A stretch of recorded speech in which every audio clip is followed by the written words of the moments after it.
Hello world, it's Dave again, here with another video. I'm thinking about starting a new series, and so this series is going to be how to speak Japanese, a subject I'm really passionate about right now as I learn it myself, and I feel like I could share a lot of what I'm going through. I've got a really good teacher, and this is an intro video, so I want to make it specifically about approach. I don't want to talk about the nitty-gritty details of vocabulary and grammar just yet. I will get to those, but I just want to talk about approach. So I can tell you, when I've come to Japan, one of the first things that has happened to me when I mention to people that I'm interested in speaking Japanese, I want to study the language, is people will often respond very quickly with, you know what, I never actually studied Japanese. I just got a girlfriend or boyfriend or whatever it is.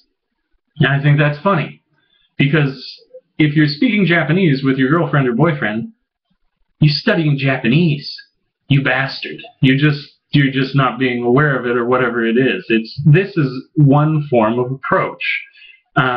Approach can be whatever means or ends or means to an end that you use to gain an understanding of the language. And nowadays, there's a whole bunch of different approaches that you can take.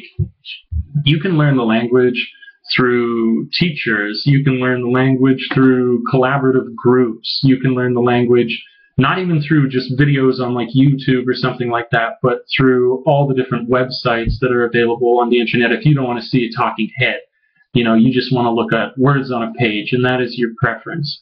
And so there are many, many different methods and approaches that you can take. But the greater aspect of approach that I think is really the focus of what I want to speak about is effort. It does not actually matter. The least relevant thing to your approach is the means by which you go about it. It is how you make that effort, how you approach the approach that matters.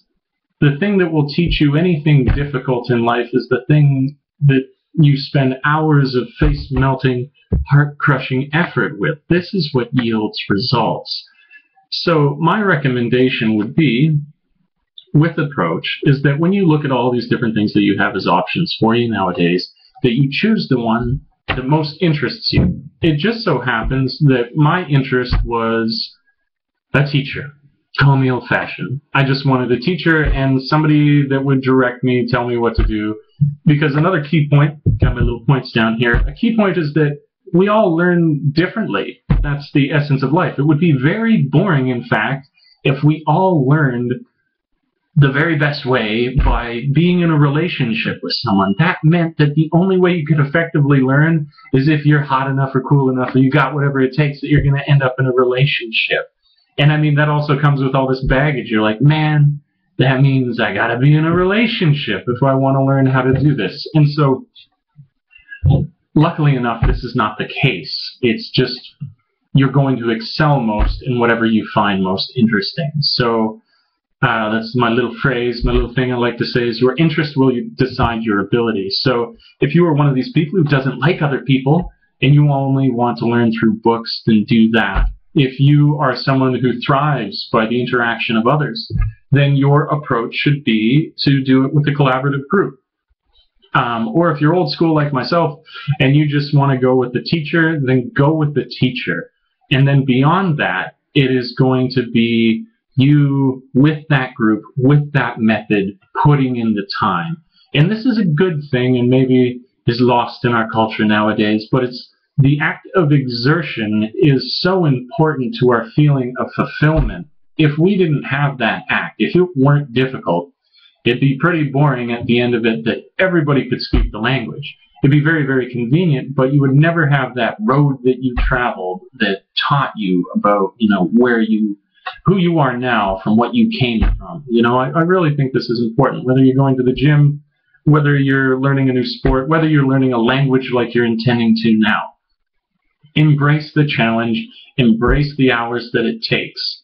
I can say this alongside the fact that you'll see evidence of this if someone is choosing one of these methods that they guarantee is the best. If they say, you know, like I've cited, if they say that a girlfriend is the only way to learn Japanese, and then they never speak Japanese with that girlfriend, well, they're never going to learn. The person who took the antisocial method and only studied from books, but then put in 10,000 hours, is going to be the person at the end of it who's laughing, who's speaking the language fluently because they put in the face-melting effort. That's what matters. So choose your approach. Be aware of the work that you need to put into it. And then third and finally, don't let anybody else dictate to you what is the best. You get to decide for yourself what the best is if you're willing to put in the time. That's the greatest part of it all.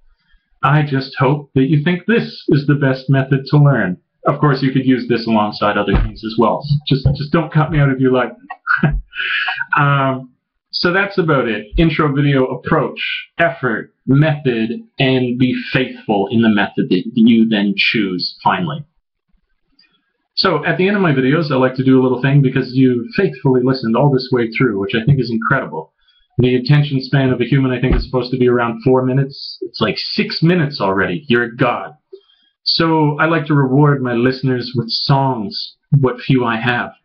And the 2 songs that I'm going to share today are from 9 Inch Nails. I would only normally do 1, but I'm feeling generous, so it's a bonus day. 2 songs.